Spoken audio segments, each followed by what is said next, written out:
That's how it works. An eye for an eye. It's called vendetta. Hello FPL managers, yes, we're back again with another video for the new FPL season. We took a break from FPL this past few weeks, didn't release any videos, didn't even talk about FPL. Just trying to detox from the FPL stress. Hope you guys were able to do that as well. But the new FPL season is back, it's live, all the prices have been released. So we're going to be taking a look at an initial draft, how that looks with the new FPL rules. I'm not going to list all of them out, I'm just going to talk about them as the video goes along, so stick around. If you're new to the channel, don't forget to like this video and subscribe. We're trying to hit as many subscribers as possible before the season kicks off, so help a brother out, click that red button. Let's get straight into business. So as we set up our first draft, there are a lot of questions going around in the FPL community right now, like do we go with Haaland or Kane, or how many premiums we should be starting with, even Perisic, do we go with him in game week 1? 5 at the back, do we go big at the back? A lot of FPL managers had fun doing that last season. Do we repeat that trick? So questions like these, I hope that I can answer with this video. As you can see on the title of the video, we went into specific criteria in setting up our first draft, and we're using the non-penalty expected goals per 90 plus expected assists per 90 metric. So we've added both of them to get the best players who have the most goal contributions from last season, and that's the criteria we're going to use in setting up this draft. So if we're to build a team of the most expensive players on FPL, it will look something like this. Alisson and Ederson in goal as our 2 goalkeepers. Our defense would be Trent and Robertson, James and Chilwell, with Cancelo being our other defender. So our midfield would look like Salah, Kevin De Bruyne, Heung-min Son, Sterling and Fernandes. So these are the most expensive midfielders, and an expensive forward line of Harry Kane, Cristiano Ronaldo and Erling Haaland. Okay, now this team, you can't build an FPL first draft of this team because it's too expensive. It costs about 140 million pounds. So we're gonna have to pick and choose what players we're gonna go with for game week 1. Now, when creating our first draft, we are going to only consider the top 10 outfield players, and the way we're going to go about it is we're going to rule out the goalkeepers, Ederson and Alisson. Chilwell didn't play much last season, so we've ruled him out. Haaland wasn't here last season, so we ruled him out as well. And Cristiano Ronaldo, although he's still here, but it seems he's not going to be playing for a Premier League club next season. Maybe Chelsea, but for now, let's just rule him out. And we're left with top 10 outfield players who are the most expensive players on FPL. Okay, now when you consider the expected data, you're gonna come up with a number, a total number, and then we're gonna compare that total number with the team that we're able to build with the funds we're given. Okay, now if you take someone like Salah, he had an expected data of 0.97 last season. Of course, that means non-penalty expected goals per 90 plus expected assists per 90. Okay, so 0.97 is probably the best you would find for a player who played at least 1,000 minutes or more. Okay, so Salah got 0.97. The next best player you would find is probably Diogo Jota, but we didn't consider players who get rotated a lot. So the players we're going to build our team around are players who are guaranteed starts. We're not considering players who take penalties. We're not considering clean sheet potential, although that could help, but that's not our major concern. We're sticking with players who play guaranteed minutes, who are guaranteed starts. Okay, now for building our team, we're going to have to take out a lot of these premium players so that we can have enough funds to, you know, fill those other spaces. 140 is what this team costs, so we're going to need to cut it down to about 100 million. Okay, now if you total up these expected data for this entire team, this 10-man outfield team, you would have a 5.96 total. Now we're trying to see if we can build a team of £100 million that kind of measures up to this expected goal contributions total. Okay, so that's the criteria we're going with for our first draft. Now, if we're going to build our team, it's going to look something like this. We're going to take out the premium goalkeepers. Now, when setting up my first draft every season, I choose to spend not more than £9 million on goalkeepers, and I like to always have 2 starting goalkeepers who go for £4.5 million.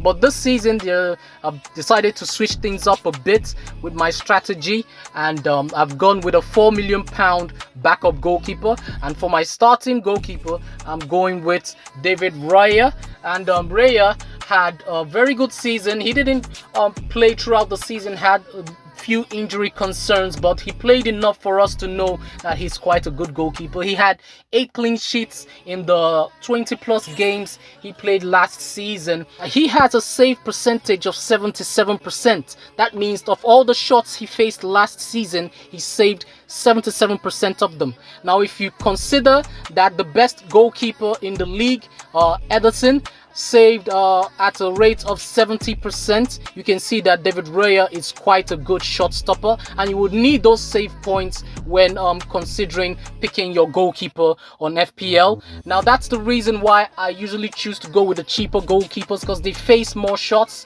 so they have a chance of getting more save points and having more points than probably your premium goalkeepers who have who cost more, but when you consider the amount of points difference that you can get with the best £4.5 million keeper, you see that it's much more valuable to go with the best £4.5 million keepers. Okay, so I'm going with Raya simply because his fixtures are much better. If you look at his starting fixtures for the season, it bodes well for clean sheets as well as save points, so that's why I'm going with Raya. The backup goalkeeper could be anybody really. I just went with a £4 million goalkeeper, so that's our goalkeeper pick for our first draft. Now, for defense, aside from the premium picks of Robertson and Reece James, we have a £4 million defender. Now, this could be anybody, and in fact, we might have a few starting £4 million defenders next season. Neco Williams of Liverpool might be moving to Nottingham Forest. Nat Phillips might be staying at Bournemouth. Nathan Ferguson of Everton might be replacing Seamus Coleman, who's age another year this season, so he may be eased off the Everton defense, and then Ferguson could take over. So don't be surprised if you see Ferguson starting more and more games starting from next season. So depending on how the preseason goes, it will let us know exactly who is the best £4 million defender to go for. In fact, if you're intending to play 3 at the back, you could go with 2 £4 million starting defenders. Okay, we've gone with 1, and then we've stuck with Robertson and James, and then we've gone with Doherty, who I think would be a better pick than even Perisic, because 1, he's younger, 2, he proved himself last season in the Premier League, and who is a guaranteed starter for Conte, so he would be a better pick to start with. I don't think even Perisic is a bad pick. You could go with him and he could get you all the points, but I'm going with the safe picks, the ones that are guaranteed, that I know 100% are starters for your teams. So that's why I've gone with these picks. And then we've gone with a 4.5 million defender in Tomiyasu, also a guaranteed starter. I'm sure you can find a lot of 4.5 million pound defenders who would probably have higher X data, but Tomiyasu is a guaranteed starter, therefore has a higher chance of getting those points. Plus, he has very good fixtures in the first 6 game weeks of the season. Okay, so that's our defense. As for midfield, we've stuck with Salah and Sterling, and we've downgraded Kevin De Bruyne. So from Kevin De Bruyne to Phil Foden. Kevin De Bruyne, if you look at his expected data, he's at 0.70, like we said.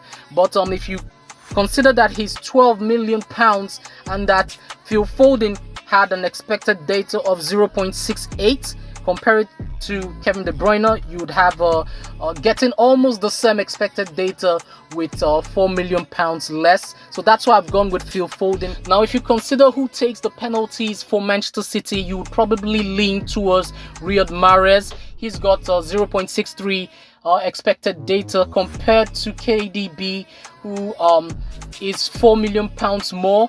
You'd see that there isn't much difference. Now, I'm leaning towards Phil Foden because I'm considering non-penalty goals and assists. So KDB has 0.70. He had 15 goals and 8 assists. Phil Foden had 9 goals and 6 assists. Mahrez has 7 non-penalty goals and 7 assists. So I'm leaning towards Foden because for the same price, you have more non-penalty goals. Now, if you're considering who takes the penalties, then sure, Mahrez can of course fit in. So we're just gonna have to wait for preseason and then we'll decide on all that. Okay, so Foden is our third midfielder. We've gone with Andreas Pereira, who's about to move to Fulham. He's a £4.5 million midfielder, so he'll probably just be on the bench.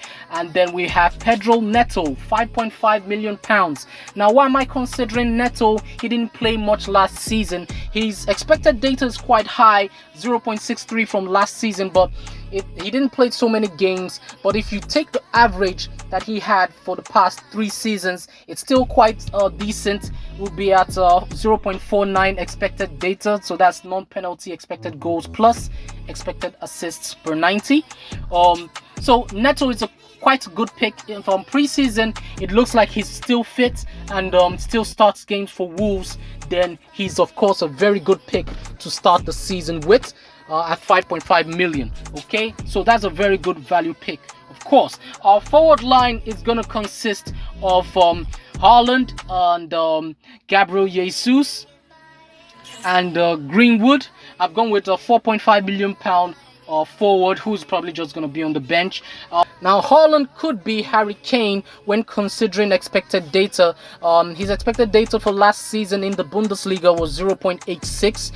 So you could go with Kane at 0.77 expected data, and Gabriel Jesus, who is quite an interesting prospect because he was quite rotated a lot at Manchester City and played a few games at right wing, but at Arsenal he's most likely going to be playing as a forward. He's going to be the focus of the attack. He's going to be playing every available game in the league, so you would expect him to get a lot more goal contributions. Last season he had 7 non-penalty goals and 8 assists. 0.73 expected data for Gabriel Jesus. So you can see why a lot of FPL managers are looking at this guy. Usually I don't go with players who are newly moved clubs or newly changed leagues, but this season it's going to be different. I'm going to be switching things up a bit, like I said, and that's why you can see Haaland in my team.